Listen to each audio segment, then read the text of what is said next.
आप एक फ्रेशियर हो और जॉब चाहते हो और ये चाहते हो कि आपको कोई इंटरव्यू का कॉल आए, तो ये वीडियो आपके लिए कारगर साबित हो सकता है। हेलो फ्रेंड्स, मैं मलय सिन्हा एक सिपाही इस चैनल में आपका हार्दिक स्वागत करता हूं। दोस्तों, इस वीडियो के जरिए हम जानते हैं कि कंस्ट्रक्शन में जो काम करने आते हैं उसका सिलेक्ट कैसे होता है। तो देखिए, सबसे पहले जाहिर सी बात है कि कोई भी कंपनी जो है वो अपना कैंडिडेट को तभी रखेंगे, उसी के ऊपर दाव लगाएंगे, उसके ऊपर सैलरी देंगे, वो है उसका अनुभव, उसका एक्सपीरियंस। क्योंकि एक्सपीरियंस के वजह से ही उस व्यक्ति को, उस कैंडिडेट को उतना सैलरी दिया जाता है। तो आपका, अगर आप फ्रेश कैंडिडेट हो, आप बिल्कुल फ्रेशियर हो, कुछ भी मालूम नहीं है और आपको एक जॉब चाहिए परिवार को सपोर्ट करने के लिए, खुद के पैरों पे ऊपर खड़ा होने के लिए, तो construction is the right place.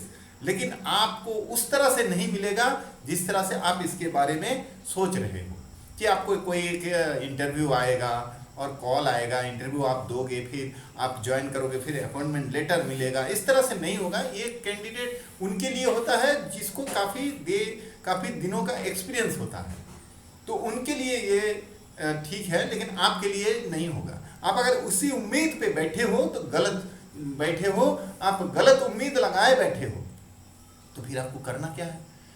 आप इस सिचुएशन में क्या कर सकते हो? देखिए दोस्तों, यहीं पर मैं आपको सजेस्ट करता हूं कि उस उम्मीद पे मत बैठिएगा, वहां पर आपको दाल नहीं गलने वाला है। आपको करना यह है कि आपको कोई भी एक कंपनी, जहां पर आपका कोई मित्र, कोई दोस्त, कोई जानकार, कोई भी है, उसके सहारे आप उस कंपनी में, कंस्ट्रक्शन कंपनी में घुस जाइए। जो भी फील्ड आपको पसंद हो, जिस फील्ड के लिए आपको लगता है कि आप उसमें कैपेबल हो, आप उसमें कर सकते हो, तो ऐसा जो पोस्ट है उस पोस्ट में आप एज ए टेम्पोररी बेसिस आप उसमें एंटर कर लीजिए। तो इससे क्या हो जाएगा, आप उस कंपनी में टेम्पोररी बेसिस पे उस पद के लिए, उस जगह के लिए आप सिलेक्टेड हो जाओगे। क्योंकि अभी आप इस बेसिस पे काम कर रहे हो, टेम्पोररी बेसिस पे, तो आपको एक लमसम पगार दिया जाएगा, एक सैलरी दिया जाएगा, बस इतना ही होगा। और खाने के लिए, मतलब रहने के लिए एक मेस का सुविधा दिया जा सकता है। तो शुरुआती तौर पे आपको ज़्यादा मांग नहीं करना चाहिए, ज़्यादा चीज़ों का आशा नहीं करना चाहिए, क्योंकि अभी आप खुद कुछ देने लायक तो हो नहीं। पहले कुछ बन तो जाओ, बनने के बाद आपको वो चीज़ मिलेगा। लेकिन पहले ही आप अगर मांग करने लगोगे तो दुनिया में कोई ऐसा जगह नहीं है जहां पर आपका सारी मांग पूरे किया जाएगा और आपको बिल्कुल स्वागत किया जाएगा। ऐसा कोई भी उम्मीद मत रखना, इस तरह से कोई भी उम्मीद मत रखना, ये सीधी सीधी बात आपको है। तो आपको उसी तरह कोई भी कंपनी में अपना फ्रेंड के जरिए, कोई जानकार के जरिए घुसना है, टेम्पोररी बेसिस के तौर पे।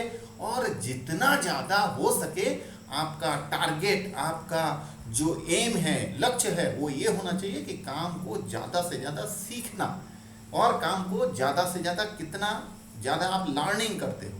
क्योंकि अभी शुरुआत में अर्निंग आपको होगा नहीं, आपको ज़्यादा से ज़्यादा सीखना पड़ेगा। बिल्कुल स्टूडेंट की तरह उस चीज़ को सीखते जाना है, हर एक एंगल से हर एक चीज़ को सीखना है। और धीरे धीरे जैसे जैसे आप सीखोगे, जैसे जैसे आपका एक्सपीरियंस हो जाएगा, आपको उस चीज़ के बारे में आप माहिर हो जाओगे, फिर आपका जो है उस समय आ जाएगा कि अभी आप एक अलग लेवल पे पहुंच जाओगे। और फिर इस टाइम आप थोड़ा सा एक्सपीरियंस हो जाने के बाद आप कोई भी दूसरा कंपनी में अप्लाई कर सकते हो जॉब के लिए। उस टाइम आपको कॉल आएगा और अब जाके आप अपना जो स्किल है वो दिखाने का आपको पूरी मौका मिलेगा। यहीं से आप अपना जर्नी शुरू कर सकते हो। लेकिन ख्याल रहे, आप शुरू से ही इस तरह से गाड़ी को नहीं भगा सकते हो सड़कों के ऊपर। आपको सबसे पहले गाड़ी जैसे सीखने के लिए क्या करना पड़ता है, कोई भी एक फांका जगह, कोई ग्राउंड हो गया, कहीं पर हो गया, उस जगह पे आपको सीखना पड़ता है, क्योंकि वहाँ खतरा कम है। आप अगर कुछ गड़बड़ भी हो गया तो ज़्यादा नुकसान नहीं होगा। तो ठीक उसी तरह यहाँ पर आपको अनुभव, एक्सपीरियंस गैदर करना है, आपको ज़्यादा से ज़्यादा अपना स्किल को डेवलप करना है, चीज़ों को ज़्यादा से ज़्यादा सीखने के ऊपर जोर देना है, ना कि कितना सैलरी मिल रहा है उसके ऊपर। जो लोग इस तरह से करते हैं वो अपना कोई भी काम वो कर नहीं पाते हैं और उसको समझ में ही नहीं आता है कि क्या हो रहा है, ये सब क्यों मेरे साथ ऐसा गड़बड़ हो रहा है। तो इस तरह से आपको करना पड़ेगा जैसे कि मैं बता रहा हूं। उसके बाद समझ लो कोई इंटरव्यू के लिए कॉल आपको आया, आप पूरी लायक हो चुके हो, अप्लाई किए हो, इंटरव्यू के लिए कॉल आया, तो क्या करना है।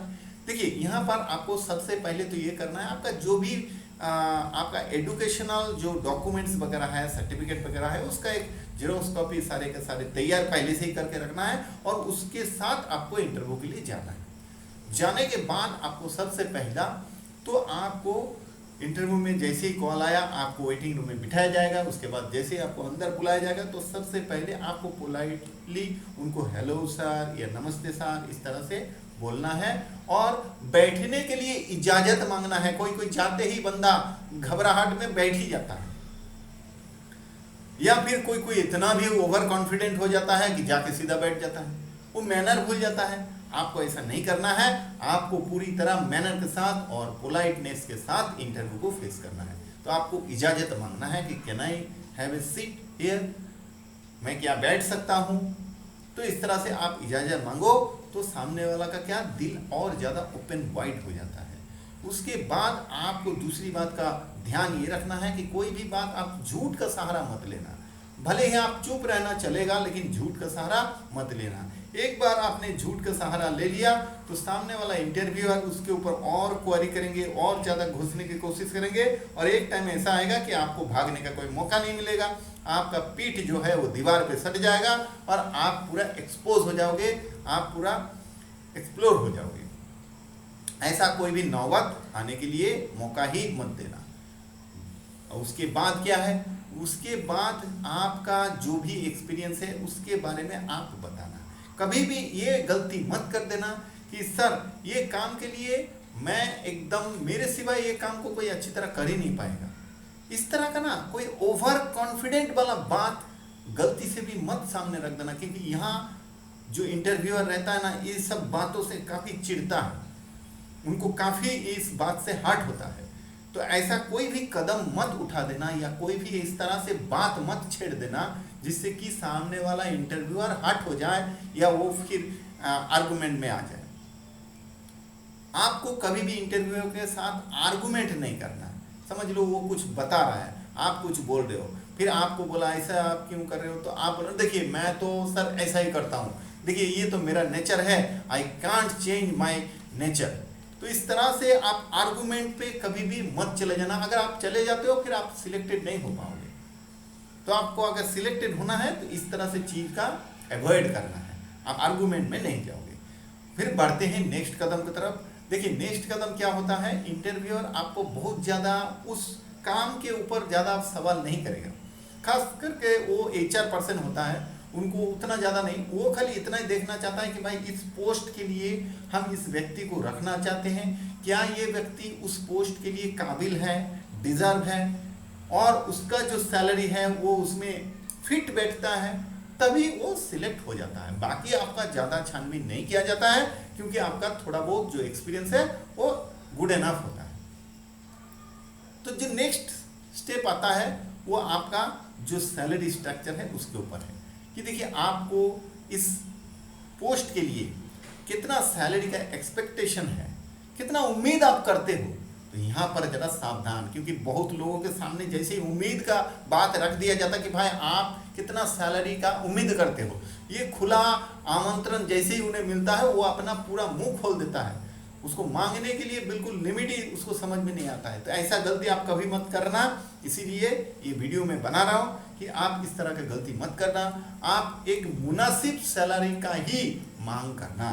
देखिए पिछले कंपनी में जहाँ पर भी आपने काम करके आए हो और वहाँ पर जितना भी सैलरी मिलता था उससे थोड़ा सा बढ़ा चढ़ाकर आप मांग सकते हो, लेकिन एक्सट्रीम मत मांग देना।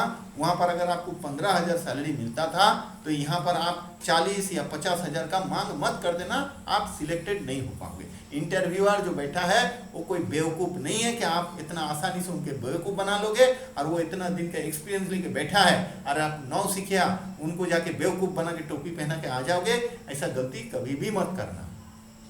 उम्मीद करता हूँ कि ये समझ में आया होगा आपको बात। तो आप एक मुनासिब सैलरी ही मांगना, वो सैलरी मांगना जो कि इंटरव्यूअर को देने में कोई हिचकिचाहट ना हो।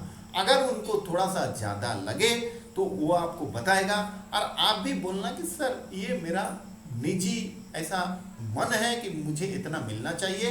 अभी देखिए ये नेगोशिएबल है, तो ये जो नेगोशिएबल वर्ड आप इस्तेमाल करते हो ना, इससे सामने वाला इंटरव्यूअर को काफ़ी प्रसन्नता मिलता है, काफ़ी सुकून मिलता है कि आपने बात करने के बाद एक जेंटिलिटी आपने कंटिन्यू किया, आपने एक वे छोड़ा, एक दरवाजा खिड़की को खुला छोड़ा कि सामने वाला आपके साथ नेगोशिएशन कर सके। आप जैसे ही बोल देते हो ना कि सर देखिए मैं इस पोस्ट के लिए एक 25,000 का सैलरी मुनासिब समझता हूँ, लेकिन ये नेगोशिएबल है, इट डिपेंड आफ्टर यू। तो इससे क्या हो जाता है, सामने वाले को एक चांस मिल जाता है कि चलो वो आपसे बात करें। और अगर कहीं बोल दिया देखिए 25,000 से कम तो मैं करूँगा ही नहीं, तो फिर यहाँ पर आगे कोई डिस्कस खत्म हो जाता है। इंटरव्यूअर आपसे आगे कोई डिस्कस करेगा ही नहीं, क्योंकि अगर उन्होंने समझ लो 20 या 22 समझ के बैठा था कि इसके लिए परफेक्ट होगा, और आप 25 से नीचे नहीं आने वाले हो, आपने वो एक्सप्रेस कर दिया, फिर इंटरव्यू आपको छोड़कर किसी और को सिलेक्ट करने के लिए सोचेगा। तो यहाँ पर ये गलती मत कर देना, क्योंकि इतना सारा कार्य किया कर्म पे पूरा पानी फिर जाएगा। और सबसे आखिरी बात वो है, आपका पूरा इंटरव्यू के दौरान आपको कॉन्फिडेंट होना चाहिए। क्योंकि देखिए एक आधा सवाल का अगर गलत भी जवाब हो गया, या कुछ सवाल कुछ था और जवाब कुछ और दे दिए, तो भी आप माफ कर दिए जाओगे। लेकिन कॉन्फिडेंट का अभाव से आपको, अगर कॉन्फिडेंस नहीं है, आप हर चीज़ सोच सोच के बोल रहे हो, आप हमेशा सर खुजा खुजा के बात कर रहे हो, आप इधर उधर देख के बात कर रहे हो, आप में बिल्कुल कॉन्फिडेंट है ही नहीं, उस सामने वाले का जो है ना बिल्कुल पसंद नहीं आएगा आपको। उनको आप पसंद होना जरूरी है, उसके बाद तो आपको रखने का नहीं रखने का आपका काम जो भी है। आप थोड़ा बहुत कम भी जानते हो काम, अगर वहाँ काम करते करते सीख लोगे। इतना तो जगह स्पेस इंटरव्यूअर भी छोड़ देता है, ये कोई हार्ड एंड फास्ट रूल नहीं है। लेकिन आपका कॉन्फिडेंट कम से कम होना चाहिए, जो कि उस व्यक्ति को आपका प्रति जो एक दृष्टि है वो बिल्कुल सही है और पॉजिटिव रहे, उससे आपका नौकरी मिलने का चांसेस काफ़ी ज़्यादा बढ़ जाता है दोस्तों। तो दोस्तों ये छोटा सा वीडियो रहा आपके लिए, उम्मीद करता हूँ कि इससे आप कुछ सीखोगे और इसी तरह अपने आप को तैयार करके और फिर जाओगे इंटरव्यू के लिए। आपको डेफिनेटली इसका रिजल्ट पॉजिटिव ही मिलने वाला है। तो आपका परिवार खुश रहें, दिल से धन्यवाद।